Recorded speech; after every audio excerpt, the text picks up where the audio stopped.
Assalamualaikum warahmatullahi wabarakatuh. Selamat malam semuanya. Di sini perkenalkan, nama saya Egi Rian Arianto dengan NIM 111811529.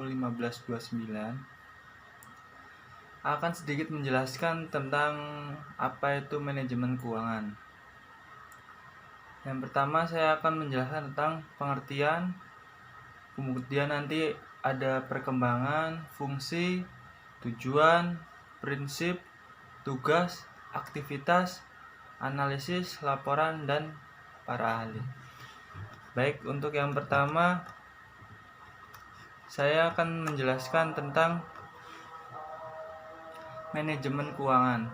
Manajemen keuangan merupakan sebuah aktivitas yang di dalamnya terdiri dari perencanaan, pemeriksaan, penganggaran, pengendalian, pencaharian, serta penyimpanan data yang dipunyai oleh suatu instansi, perusahaan, atau organisasi. Sedangkan pengertian manajemen keuangan menurut para ahli diantaranya yaitu yang pertama ada dari Bambang Rianto yang menjelaskan manajemen keuangan ialah sebuah aktivitas yang dilakukan oleh instansi ekonomi atau perusahaan yang erat kaitannya dengan usaha dalam mendapatkan dana yang dibutuhkan dengan biaya sekecil-kecilnya dengan persyaratan yang menguntungkan dan usaha dalam mendayagunakan dana secara efektif dan efisien.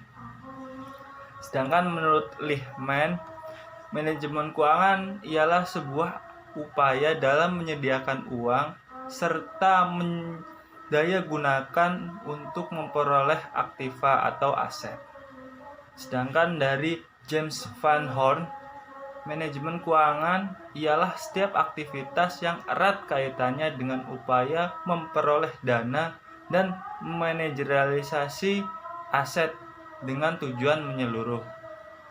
Perkembangan manajemen keuangan. Dalam perkembangannya, disiplin keuangan mengalami perkembangan dari disiplin yang deskriptif menjadi makin analitis dan teoritis.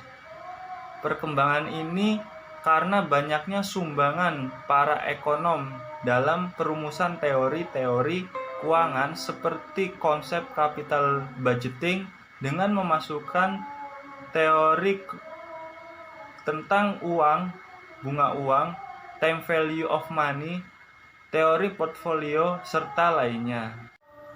Fungsi manajemen keuangan. Fungsi manajemen keuangan mencakup yang pertama perencanaan keuangan. Perencanaan keuangan yaitu tahap pertama. Beberapa hal yang perlu dilakukan adalah menyusun rencana pemasukan, menyusun pengeluaran, dan aktivitas lain dalam periode tertentu. Yang kedua adalah penganggaran keuangan. Dalam upaya penganggaran keuangan, hal yang perlu dilakukan adalah membuat detail pemasukan dan pengeluaran. Yang ketiga adalah pengelolaan keuangan. Dalam mengelola keuangan, penggunaan dana instansi ekonomi atau perusahaan secara maksimal dilakukan dengan berbagai cara mungkin dapat dilakukan. Yang keempat adalah pencarian keuangan. Pencarian keuangan pada poin ini mencakup upaya mencari serta mengeksploitasi sumber dana yang didayagunakan untuk operasional aktivitas perusahaan. Kelima adalah penyimpanan keuangan.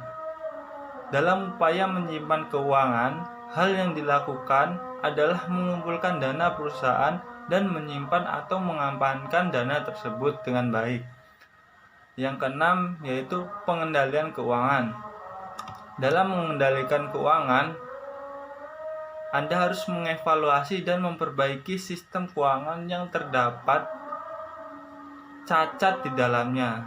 Yang ketujuh adalah pemeriksaan keuangan. Pemeriksaan keuangan dilakukan dengan cara mengaudit internal sistem keuangan yang diterapkan oleh perusahaan guna mengantisipasi adanya penyimpangan. 7. Pemeriksaan keuangan. Pemeriksaan keuangan dilakukan dengan cara mengaudit internal sistem keuangan yang diterapkan oleh perusahaan guna mengantisipasi adanya penyimpangan. 8. Pelaporan keuangan.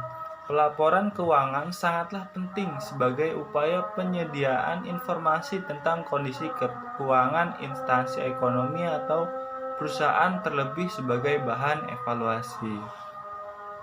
Lalu ada tujuan manajemen keuangan. Tujuan dari manajemen keuangan ialah untuk mengoptimalkan berkenaan dengan nilai perusahaan. Apabila di kemudian hari aset-aset perusahaan akan dijual, maka harga disesuaikan dengan harga yang ideal. Kemudian ada prinsip manajemen keuangan. Prinsip manajemen keuangan adalah salah satu bagian yang amat esensial dalam segala hal yang berkaitan dengan ekonomi, kegiatan ekonomi. Secara teknis, manajemen keuangan dijiwai oleh berbagai prinsip. Prinsip ini disebut dengan prinsip manajemen keuangan. Beberapa prinsip manajemen keuangan di antaranya yaitu konsistensi atau konsisten. Konsistensi adalah sebuah prinsip dalam kesesuaian antara sistem dengan kebijakan keuangan di dalam perusahaan dalam hal perencanaan yang bersifat baku dan terstandar. Pendekatan keuangan yang tidak konsisten akan berpotensi terjadi hal-hal yang tidak diinginkan, seperti misalnya manipulasi keuangan dan semacamnya. Akuntabilitas. Akuntabilitas yaitu sebuah kewajiban hukum dan juga moral yang melekat pada tiap individu, kelompok, ataupun perusahaan dalam menyajikan penjelasan berkenaan dengan bagaimana pengelolaan keuangan yang telah diberikan oleh pihak ketiga. Tiap-tiap pihak haruslah memberikan penjelasan mengenai pendayagunaan sumber daya serta apa saja yang telah disepakati agar semua berjalan dengan transparansi yang baik. Transparansi merupakan sebuah prinsip keterbukaan dalam penyajian informasi mengenai rencana-rencana serta segala aktivitas bagi yang memiliki kepentingan, termasuk terhadap laporan keuangan yang bersifat wajar, lengkap, akurat, tepat waktu, yang mampu diakses secara mudah. Kemudian ada viability. Viability merupakan sebuah prinsip yang memberikan penekanan terhadap penjagaan keuangan perusahaan dalam hal pengeluaran operasional yang harus disesuaikan dengan keuangan yang tersedia. Kemudian ada integrity. Prinsip integrity memiliki maksud yakni tiap-tiap individu wajib memiliki tingkatan integritas yang mumpuni dalam upaya menjalankan aktivitas operasionalnya. Standar akuntansi. Standar akuntansi ialah prinsip sistem akuntansi yang menekankan pada standarisasi prinsip serta standar akuntansi yang telah berlaku dengan tujuan memahami laporan keuangan agar mudah dimengerti. Kemudian ada tugas pokok manajemen keuangan. Tugas pokok manajemen keuangan antara lain meliputi keputusan tentang investasi, pembiayaan kegiatan usaha, dan pembagian dividen suatu perusahaan. Dengan demikian, tugas manajer keuangan adalah merencanakan untuk memaksimalkan nilai perusahaan. Kegiatan penting lain yang harus dilakukan manajer keuangan menyangkut 4 aspek, yaitu yang pertama ada peramalan dan perencanaan, di mana manajer keuangan harus bekerja sama dengan para manajer lain yang ikut bertanggung jawab atas perencanaan umum perusahaan.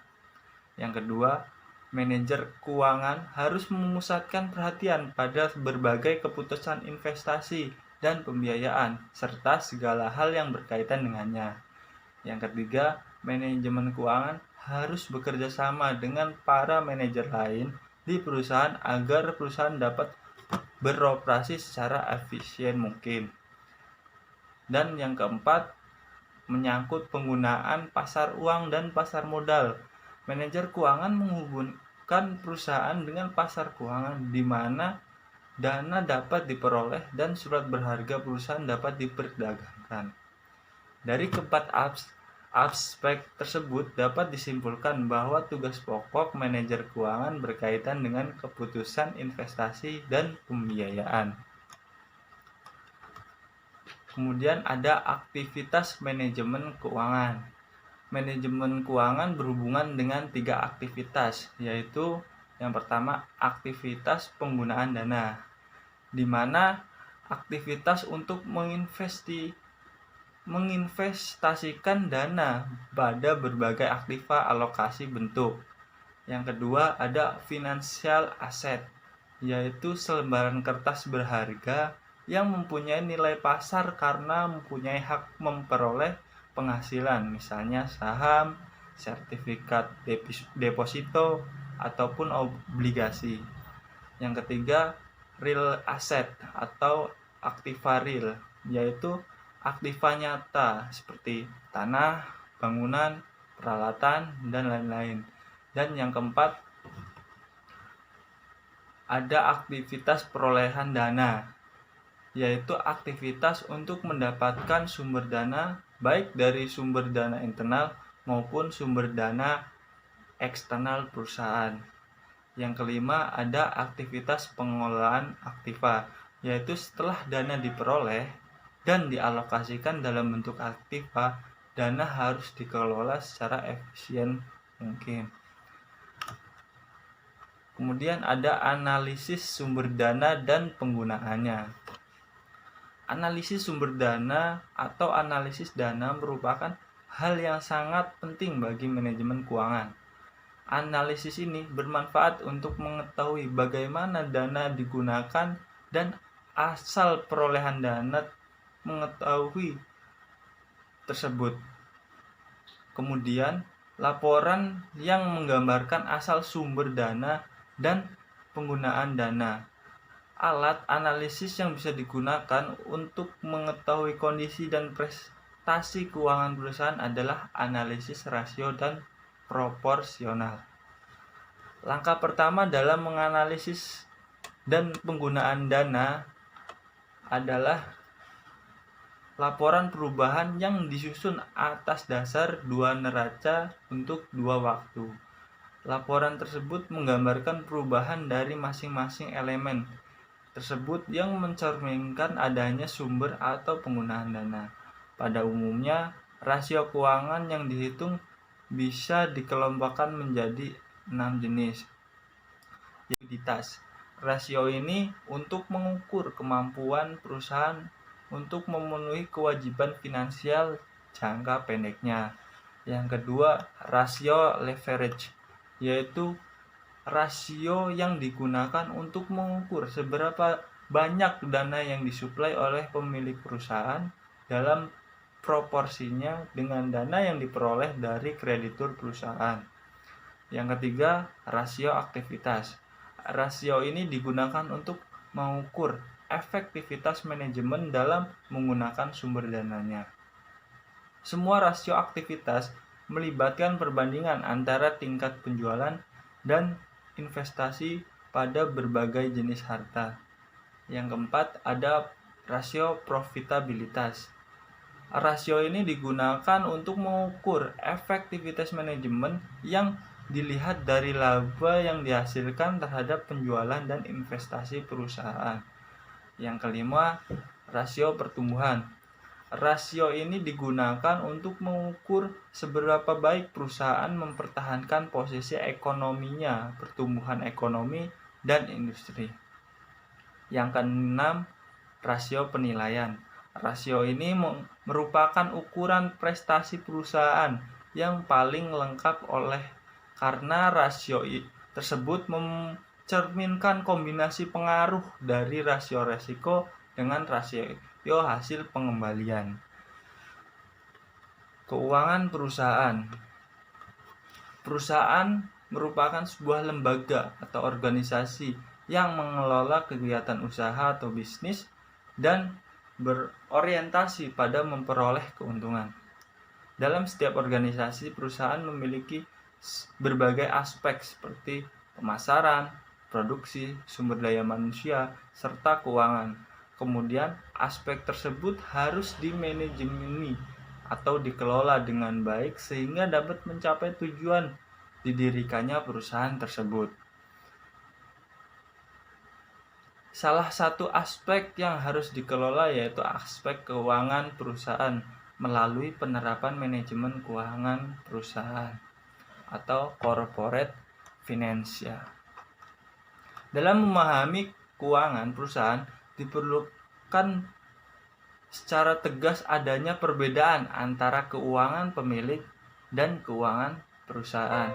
Keuangan pemilik atau shareholder berada pada rumah tangga pemilik, sedangkan keuangan perusahaan berada pada rumah tangga perusahaan yang terpisah secara tegas. Laporan keuangan perusahaan. Secara periodik, perusahaan harus membuat laporan keuangan. Laporan keuangan perusahaan terdiri dari neraca, laporan laba rugi, serta laporan aliran kas atau cash flow. Laporan keuangan perusahaan sangatlah penting karena melalui laporan tersebut berbagai pihak baik internal maupun eksternal perusahaan akan dapat menilai kinerja perusahaan selama periode tertentu. Pihak-pihak yang berkepentingan atas laporan keuangan perusahaan diantaranya adalah manajemen, pemilik, kreditur, serta pemerintah dan pihak lain yang memiliki kepentingan dengan perusahaan. Baik, mungkin itu saja penjelasan dari saya tentang manajemen keuangan. Kurang lebihnya mohon maaf dan terima kasih sudah menonton. Wassalamualaikum warahmatullahi wabarakatuh.